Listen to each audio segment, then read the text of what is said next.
লিবাস আরবিতে কি বলে? লিবাস। আল্লাহ বলেছেন, ও নারীরা তোমরা পুরুষদের জন্য পোশাক, আর ও পুরুষেরা তোমরা নারীদের জন্য পোশাক। পড়েন সুবহানাল্লাহ। পোশাকের বেসিকলি তিনটা কাজ। কয়টা?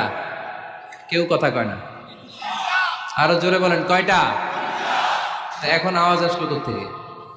আওয়াজ করে উত্তর দিবেন, চিল্লায় বলেন পোশাকের কাজ কয়টা? এভাবে শেষ পর্যন্ত খোঁচায় যেন সাউন্ড বের করা না লাগে, স্বপ্রণোদিত ভাবে উত্তর করবেন, ক্লাসের মতো হোক। তিনটা কাজ। এক নম্বর কাজ হচ্ছে পোশাক ইজ্জতের আবরু, লজ্জাস্থান ঢেকে রাখে, ঠিক কিনা? আমাদের লজ্জাস্থান ঢেকে রেখেছে আমাদের পোশাক।